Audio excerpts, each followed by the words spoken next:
আরে আরে আরে বৌমা, সাবধানে থেকো, অনেক বড় বড় ঝড় আসতে চলেছে। থাক থাক থাক, সাবধানে থেকো মা, সবাইকে নিয়ে খুব ভালো থেকো। আমি জানি আপনাদের আজ আমার জন্যই চলে যেতে হচ্ছে। কাল যদি আমি ভুল না করতাম। না না বৌমা, ভুল তুমি করনি, ভুল আমাদের, যে তোমার মতো হীরের টুকরোকে দেখে শুনে যাচাই করে এনে এই কাঁচের ভিড়ে ফেলে দিয়েছি।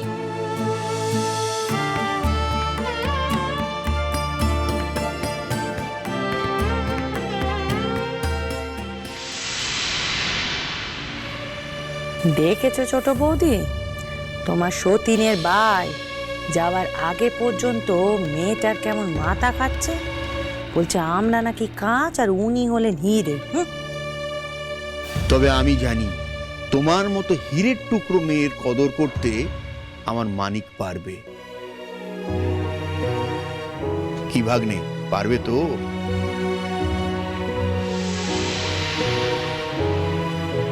ওই হ্যান্ডলার কিপ্টের লোকটা নাকি আমার বউকে প্রায়শ্চিত্তের জন্য বিধান দিতে আসছে মামা বাবু।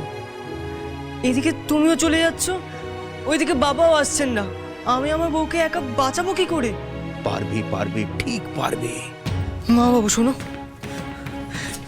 কাল যে আমি আমার বউকে অনেক বড় মুখ করে কথা দিয়েছি যে ওর ওপরে কোনো জুলুম হতে দেব না। এই তো পুরুষ সিংহের মতো কথা। কিন্তু মা বাবু। কোনো কিন্তু নয়, বাড়ির লোকেরা তোমার বউকে যা ইচ্ছে তাই বলছে, এতে কি পৃথ্বীরাজের মান বাড়ছে?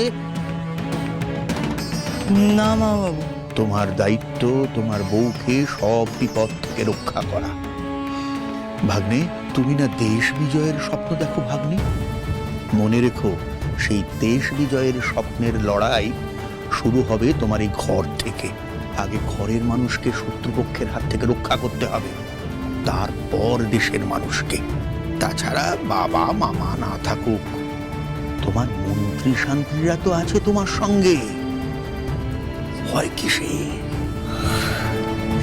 বুঝেছি মা বাবু।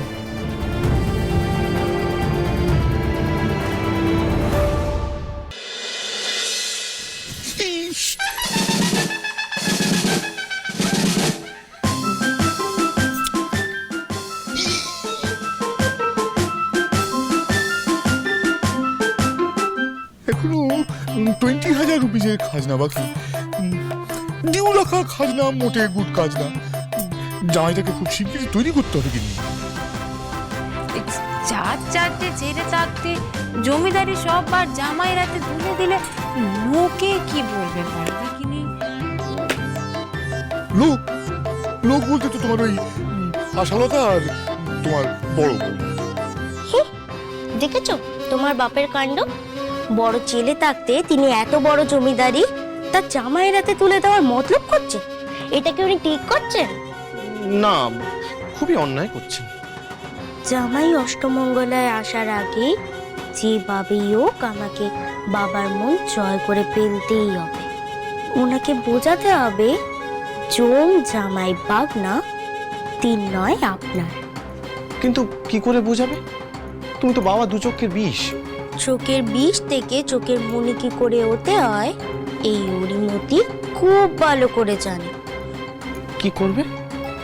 বাবাকে বিলিতি খাবার খাইয়ে আমি জিতবো বাবার মন, আর তুমি জিতবে জমিদারি।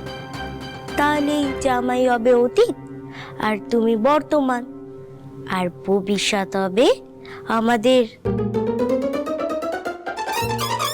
ভবিষ্যতে কি পালাবো?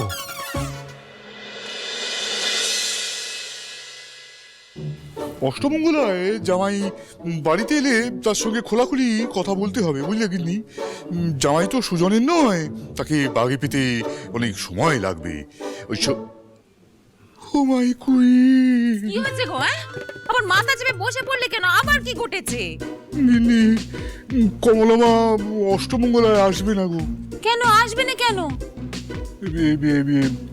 ইয়ে মানে সেদিন ও বাড়িতে ওই এত ডামাডোল আর গন্ডগোলের মধ্যে আমি না ওই ওদের নিমন্ত্রণ করতে ভুলে গেছি। বলো কি গো?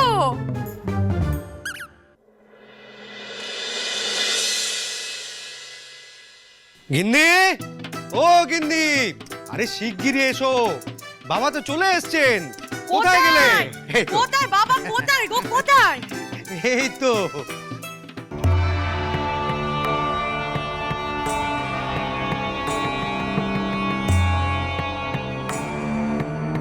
বাবা,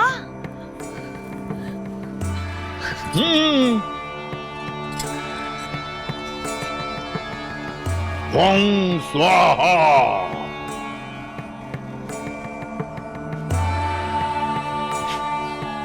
ঘোর অমঙ্গল। ও চলে এসেছে ছাই বাবা।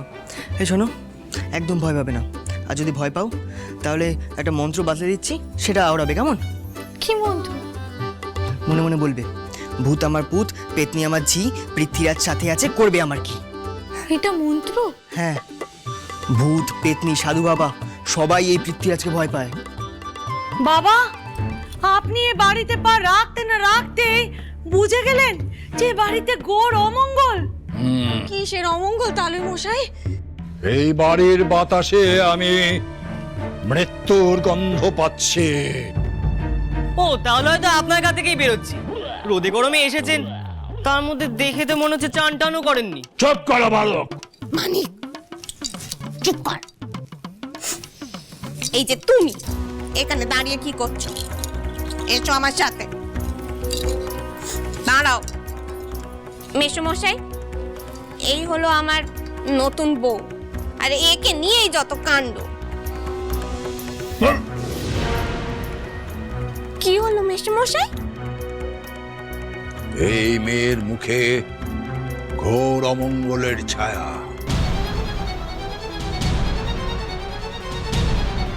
ভূত আমার পুত, পেতনি আমার ঝি, পৃথ্বীরাজ সঙ্গে আছে, করবে আমার কি? দেখেছো ছোট বৌদি, আমি আগেই বলেছিলাম না, বাবা অনেক বড় গুণী। নতুন বউয়ের মুখ দেখে উনি সবটা বুঝে গেছেন। মেসোমশাই, কি অমঙ্গল দেখছেন আপনি? এই মেয়ের কপালে বৈধব্য নাচছে। রাত্রির মধ্যে এই মেয়ের স্বামী রক্ত বমি হয়ে মারা যাবে।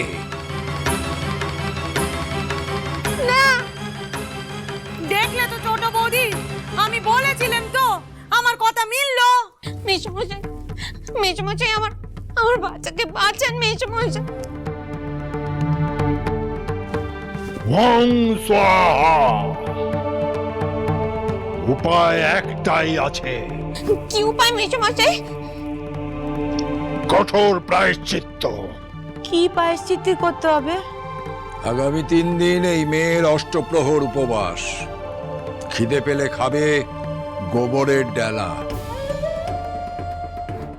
আর তেষ্টা পেলে খাবে গোচনা। প্রথম দিন মানে আজ দ্বীপ্রহর থেকে কাল উষা পর্যন্ত স্বামীর খড়ম মাথায় নিয়ে তুলসী তলায় দাঁড়িয়ে থাকতে হবে নির্ঘুম চোখে। দ্বিতীয় দিনে আশপাশের কোনো দিঘি থেকে 3 বার ডুব দিয়ে নাকে খদ দিয়ে বাড়ির তুলসী তলা পর্যন্ত আসতে হবে। আর তৃতীয় দিনে? আর তৃতীয় দিনে মানে শেষ দিনে গোবর জলে শুদ্ধ হয়ে নিজে হাতে গুরুকে মানে এক্ষেত্রে আমাকে পরমান্ন রান্না করে খাওয়াতে হবে। সঙ্গে দান করতে হবে 20 ভরি সোনা। হ্যাঁ, এই নিয়মের কোথাও কোনো রকম অন্যথা হলে এই মেয়ের স্বামীকে বাঁচানো অসম্ভব।